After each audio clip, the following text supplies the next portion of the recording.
What's going on, guys? How y'all doing today? I've just finished the new Daredevil Netflix TV series and it was pure brilliance. It was awesome.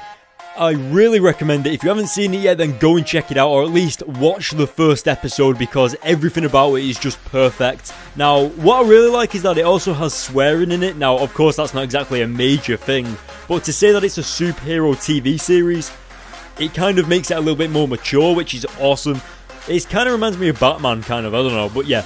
Anyway, moving on with the video, Spider-Man 2099 issue 11 is in front of your beautiful faces, and if you remember at the end of the previous issue, we did see Spider-Man travel back from the future of where Future Hulk had taken over the year 2099 or something along those lines, and it was pretty crazy. However, Miguel knows that Alchemax has something to do with it, so we're going to find out, or at least try and find out in this issue, so let's get into it.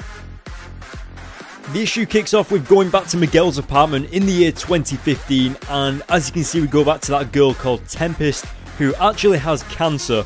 Now, she's talking on the phone with her mum, and of course, we get like a little bit of a backstory of her mum not being in her life that much, or at least not looking after her. And then we go to Spider-Man, who's actually there to cure her of her cancer. Because if you remember, in the Spider-Verse, Spider-Man did end up back in the year 2099. So he's had time to go back to the year 2099, get a cure for cancer, and then bring it back to 2015 to help cure Tempest. Now, it's actually quite a major thing, this, because a cure for cancer is a pretty hefty thing, you know, like, you can't exactly imagine it, but you can, if you know what I mean. Like, just as easy as just doing one spray on someone's arm and it cures them of cancer. That's pretty insane. But as you can see, she wakes up, pulls out a gun out of her drawer and starts like going to shoot Spider-Man. Luckily, Spider-Man webs her hand and gets out of there as fast as he can. Now, I know for a fact that even me and the rest of you guys have all been aiming for Spider-Man, well, Miguel, to cure this girl of her cancer ever since issue 1, or at least issue 2, whenever he met Tempest. Now, it's really good to see that she's actually being cured, but now what you've got to remember is that Miguel does work for Alchemax in the year 2015, so he's gone back to work, and if you remember, Alchemax and Parker Industries are actually having like a bit of a war over the contracts of who's going to build this supervillain prison. Now, as you can see on screen, they've got Mac Gargan, aka Scorpion, who appeared in Spider-Man 2099 issue 4, if I remember correctly, and he's actually there to help them discuss the designs of the prison. Since he actually has been in prison before, he can give them some advice on what's good, what works, what doesn't work, etc. And I think that's really interesting, especially to have a villain helping you build a super villain prison. But as you can see, Miguel has been a little bit out of the loop because he's been in the Spider-Verse, and of course he's just come back from that horrific future of the 2099. So when he comes back and realises that Alchemax is actually going up against Parker Industries, that's going to cause a little bit of a dispute between the companies and perhaps between Miguel and Peter themselves. So that's going to be interesting to see. Maybe we'll see a little bit more of that in the future.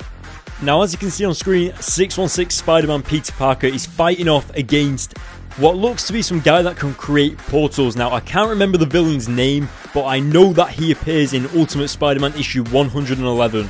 And of course, the one I'm talking about is the ultimate version of this villain. It's not actually this version on screen, but you know what I mean. So anyway, moving on with the comic, Spider-Man 2099 and 616 Spider-Man both sit down and talk about what the future is going to be like, where Spider-Man 2099 came from, the horrific future that he went back to, and he found out that Alchemax has something to do with it. So he's told Peter Parker that he must win the supervillain prison thing, and he must be the one to build it. But I actually kind of think that maybe that's the reason why his future of the 2099 universe is so messed up, like why it's all nuclear and exploded, and why the city is absolutely obliterated, because maybe it starts off with Parker Industries and then Alchemax does something and it causes all of that. So maybe Miguel is the person that's already causing it to happen, but who knows.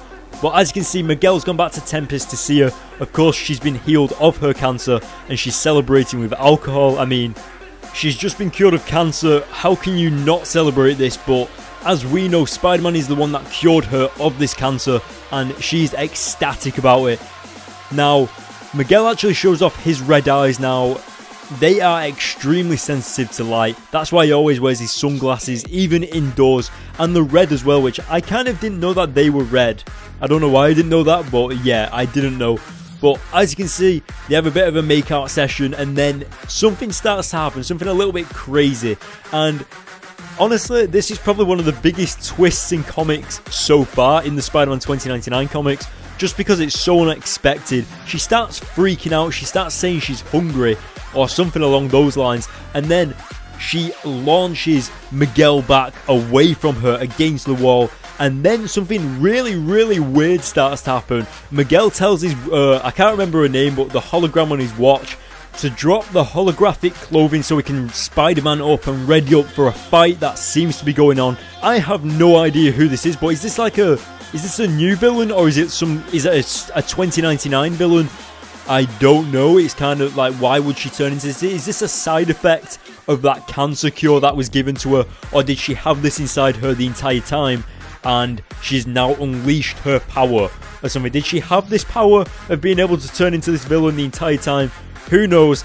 Let me know in the comments section below what you thought about this comic. I honestly don't know what to think about the ending. I'm going to give it an 8 out of 10. I liked the fact that Miguel went back to Alchemax. I like the fact that he told 616 Peter Parker to win the supervillain prison. I thought that was really interesting to see. And of course, the art style was brilliant, just like always. So 8 out of 10. Make sure you hit the like button on this video.